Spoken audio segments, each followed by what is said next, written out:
సత్యనారాయణ స్వామి ఎలాంటి వాడు అంటే కోరిన వరాలు ఇస్తాడమ్మో అనుమానం లేదు. ఆయన అన్ని కోరికలు తీరుస్తాడు, ఏమీ అందులో సందేహించాల. ఒక్కటి మాట మనం గ్రహించవలసింది ఏమిటి అంటే కోరికలు తీర్చలేము కాదమ్మా, వాతలు కూడా పెడతాడు ఆయన. వ్రత కథ వినియున్ సత్యవ్రతమును పాటింపకున్న రారాజులకున్ గతి చెడునని తెలుపవకో. వ్రత కథ వినియున్ సత్యవ్రతమును పాటింపకున్న రారాజులకున్ గతి చెడునని తెలుపవకో. దితిసుతహరణాయ సత్యదేవాయ నమో. ఒక అన్నవరం సత్యనారాయణ వ్రత కథ 5 అధ్యాయాలు అత్యంత శ్రద్ధతో వింటే సోషలిస్టు సమాజాన్ని సమసమాజాన్ని స్థాపించడం అనేది ఏడాదిలో సాధ్యం అవుతుందండి, అంతకంటే ఏం లేదు. ఏడాదిలో సాధ్యం అవుతుంది సమసమాజం. కులభేదం లేదు, మతభేదం లేదు, ప్రాంత భేదం లేదు, స్త్రీ పురుష భేదం లేదు, ధనిక పేద భేదం లేకుండా అందరూ వ్రతం చేయడానికి ప్రాధాన్యం ఇచ్చేటువంటి వ్రత కథ సత్యనారాయణ వ్రత కథ.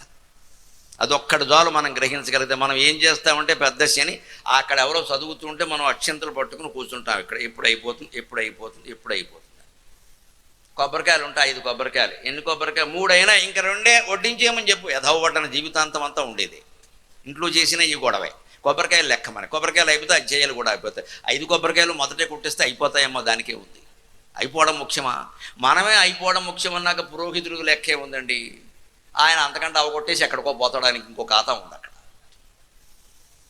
అయిపోవడం ముఖ్యం కాదు, అందులో ఎంత ప్రసిద్ధమైన విషయాలు ఉంటాయి. ఒక కట్టెలు కొట్టేవాడు వ్రతం చేస్తాడు, ఒక బ్రాహ్మణుడు వ్రతం చేస్తాడు, ఒక రాజు వ్రతం చేస్తాడు, ఒక గొల్లవాడు వ్రతం చేస్తాడు, ఒక షావుకారు గారు వ్రతం చేస్తారు. ఆయన లేకపోతే ఆయన భార్య కూతురు వ్రతం చేస్తారు. ఎవ్వరికీ అభ్యంతరం చెప్పని ఏకైక సామ్యవాద కథ సత్యనారాయణ వ్రత కథ. అందరూ చేయండి, ఎవరైనా చేయండి, ఎప్పుడైనా చేయండి. ఊరికి దుర్ముహూర్తం లేకుండా చూసుకుంటే చాలు. దానికి ఒక పెద్ద ముహూర్తం కూడా అక్కర్లేదు. ఫలానా నాడైన దుర్ముహూర్తం చేయం. మనం శనివారం దుర్ముహూర్తం పెట్టుకుని ఏ పని చేయం కదా, ఇంకా దానికి చెప్పేది ఏముంది. అందులోనే మీరు గమనించండి, ఎక్కడ ఎవరికి దెబ్బ తగిలింది. షావుకారుకి ఎప్పుడు దెబ్బ తగిలింది, వాళ్ళ అల్లుడికి ఎప్పుడు దెబ్బ తగిలింది. అసత్యం చెప్పినప్పుడు జరిగిందమ్మా. వ్రతం చేయడం ప్రధానం కాదు అక్కడ. వ్రతం చేస్తామంటే తప్పకుండా చేసుకోవాలి అంటే అంతరార్థం ఏంటంటే ఎవరికైనా మాట ఇచ్చామంటే తప్పకుండా చెయ్యాలి. మనం వ్రతం చేస్తాం, ఏటా కాదమ్మా, నెల 2 సార్లు ఏకాదశి నాడు అన్నవరం పరిగెత్తేసి 100 మెట్లు ఎక్కేసి వ్రతం చేసేస్తాం. మెట్టు దిగ్గానే అబద్ధాలు మొదలెడతాం, ఎందుకంటే మన స్వార్థం కోసం. వెళ్ళిందేమో సత్యనారాయణ వ్రతం. నేను ఆకాశం నాడు ఎడతాను, నువ్వు ఆకాశం నాడు వెళ్ళి ఎవడొద్దున్నాడు. ఇక్కడ జీవితంలో మార్పు లేదు, బుద్ధిలో మార్పు లేదు, అబద్ధాలు మారలేదు, అధర్మాలు మారలేదు. వ్రతం మాత్రం ఏకాదశికి ఒకసారి చేస్తాం. ప్రసాదం ఖచ్చితంగా కాదండి, ప్రసాదం తినడం ఉద్దేశం కాదండి. గొల్లవాడు రాజు కథ గమనించండి. గొల్లలు ప్రసాదం ఇస్తే రాజు తిరస్కరించాడు. కారణం, ప్రసాదాన్ని తిరస్కరించాడని స్వామివారికి కోపం రాలేదేమో, అది అహంకారం అవుతుంది. అహంకారం జీవుడుకున్నా తప్పే, దేవుడుకున్నా తప్పే. ప్రసాదాన్ని తిరస్కరించాడని కోపం రాలేదండి, గొల్లవాళ్ళు పెట్టబట్టి తిరస్కరించాడమ్మా, అందుకని కోపం వచ్చింది స్వామికి. వాళ్ళు నీకంటే తక్కువ కులం వాళ్ళు కదా అని వాళ్ళు పెడితే నువ్వు తిరస్కరిస్తావా, నీ సంగతి చూస్తా అని వెంటనే భటుడు వచ్చాడు. మహారాజా జయము జయము, మన రాజ్యం గోవిందా అన్నాడు. తర్వాత ఆయన తప్పు తెలుసుకొని గొల్లవాళ్ళని బతిమాలి మళ్ళీ వ్రతం చేయించి ప్రసాదం తీసుకుని మళ్ళీ గొల్లవాళ్ళని గౌరవించి ఇస్తున్నాడు. వెంటనే మళ్ళీ భటుడు వచ్చాడు. మహారాజా జయము జయము, మన రాజ్యానికి స్వాగతం అన్నాడు. అంటే స్వామివారు తలుచుకుంటే ఒక క్షణంలో మన జీవితాలు మారిపోతాయి. అది కథ సారాంశం. దైవలీల అలా ఉంటుంది. మనం ఎప్పుడు ఎంతకాలం బట్టో ఏదో జరగలేదు అనుకుంటాం, అనుకోకుండా జరిగిపోతుంది అది ఒకసారి, మన ప్రమేయం లేకుండానే. మరి ఎలా జరిగిందండి దైవలీల కాకపోతే? అలాగే మనకి బాగా పలుకుబడి ఉంది రాజకీయంగా, మన దగ్గర డబ్బులు బాగా ఉన్నాయి, మనం ఎన్ని పాపాలు చేసినా పర్వాలేదు, ఒక్క దెబ్బ కొట్టేస్తాడు దేవుడు మళ్ళీ లేకుండా. అది అప్పుడు అర్థమవుతుంది దేవుడు మొత్తం మీద ఉన్నాడు అని. కొట్టాక అర్థమవుతుంది. ఆ కొట్టాక అర్థమయ్యేది కొబ్బరికాయ కొట్టాక అర్థమైతే బాగుండేది కదా. దేవుడు దెబ్బ కొట్టాక జీవితం అర్థం కావడం కంటే కొబ్బరికాయ కొట్టాక అర్థమైతే జాగ్రత్త పడతాం కదండి. దేవుడు కొట్టే దెబ్బ ఎలా ఉంటుందంటే ఈ వేదిక మీద ఉండగా మన పడగొట్టడమ్మా బాగా పెంచుతాడు పైకి. మొత్తం 7 అంతస్తుల బిల్డింగ్ ఎత్తేదికే అప్పుడు పడగొడతాడు. మళ్ళీ కాళ్ళు చేతులు ఏమి ఉండవు, ఎముకలు కూడా దొరకవు.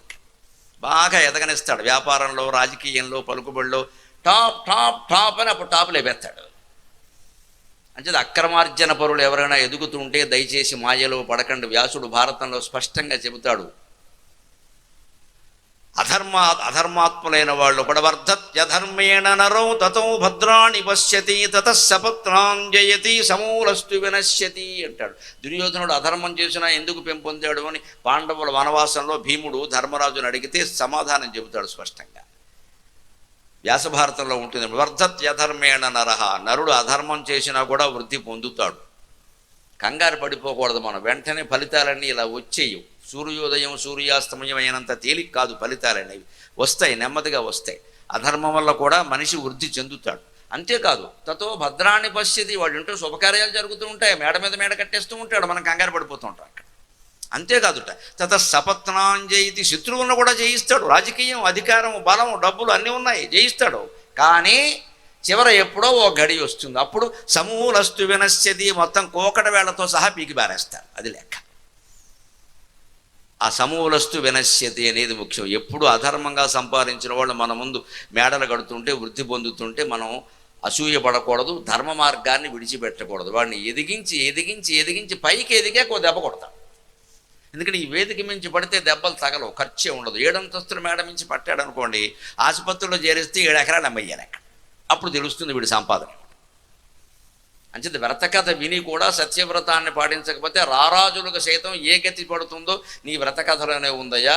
అటువంటి వ్రతకథని మాకు అందించినటువంటి దితిసుతకరణాయ సత్యదేవాయ నమో.